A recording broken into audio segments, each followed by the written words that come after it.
இன்றைக்கி என்ன ரெசிபி அப்படின்னா ஒரு சிம்பிளான ரெசிபி தானுங்க. சுட்ட கத்திரிக்காய் தொக்குங்க. ரொம்பவே நல்லா இருந்ததுங்க சூடாக சாதம் போட்டு சாப்பிடும்போது. கத்திரிக்காயோட காம்பு பகுதியெல்லாம் எடுத்துட்டுங்க, தேங்காய் எண்ணெய் எடுத்துருக்கிறேனுங்க நான் இந்த கத்திரிக்காய் மேலே பூசி வைக்கிறதுக்கு. நீங்கள் பெரிய கத்திரிக்காய் எடுத்தீங்க அப்படின்னா டேரெக்டாக ஃப்ளேம்லேயே வச்சுக்கலாங்க. இது சின்ன சின்ன கத்திரிக்காய்ங்காட்டி நான் இந்த மாதிரி எல்லா கத்திரிக்காயிலையும் எண்ணெய் பூசிங்க அப்படியே திருப்பி திருப்பி விட்டு சுட்டு எடுத்தாச்சுங்க. இந்த இந்த ரெசிப்பியில் கொஞ்சம் நேரம் எடுக்கிற வேலையே இந்த கத்திரிக்காய் சுடுறது மட்டும்தானுங்க. கத்திரிக்காய் சுட்டுட்டோம் அப்படின்னா கடகடன்னு சீக்கிரமாகவே ரெசிபி ரெடி பண்ணிடலாங்க.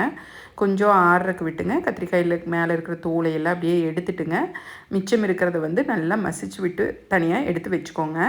ஒரு பேனில் நல்லெண்ணெய் விட்டுங்க, எண்ணெய் காய்ஞ்ச பின்னாடி கடுகு போட்டு கடுகு பொரிஞ்ச பின்னாடிங்க காரத்துக்கு பச்சை மிளகாய் வரமிளகாய் ரெண்டும் கொஞ்சம் கொஞ்சம் சேர்த்திக்கோங்க. கறிவேப்பிலையும் கொஞ்சம் சேர்த்திட்டுங்க, சின்ன வெங்காயத்தை நல்லா பொடுசாக கட் பண்ணி அதையும் போட்டு ஃப்ரை பண்ணுங்கள். சின்ன வெங்காயம் ஃபுல்லாக ஃப்ரை ஆக வேண்டியது இல்லைங்க. ஒரு 3/4 பதத்துக்கு வந்த பின்னாடிங்க புளி தண்ணி சேர்த்திங்க, கொஞ்சமாக தண்ணியும் சேர்த்திங்க. இந்த தொக்குக்கு தேவையான அளவு உப்புங்க, வரமிளகாத்தூள் கொஞ்சம் மறுபடியும் சேர்த்திக்கலாங்க. அதுக்கப்புறம் பெருங்காயத்தூளுங்க. இது எல்லாம் போட்டு நல்லா கொதிக்க விட்டுருங்க. இந்த பச்சை வாசமெல்லாம் போகிற அளவு நல்லா சுண்டி வந்த பின்னாடிங்க நம்ம மசிச்சு வச்ச கத்திரிக்காய், சுட்ட கத்திரிக்காய்ங்க, மல்லித்தலை போட்டுங்க. மல்லித்தலை கொஞ்சம் அதிகமாக சேர்த்திக்கோங்க. போட்டு ஒரு பெரட்டி விட்டுங்க. ரொம்ப நேரம் கொதிக்க வேண்டியது இல்லைங்க.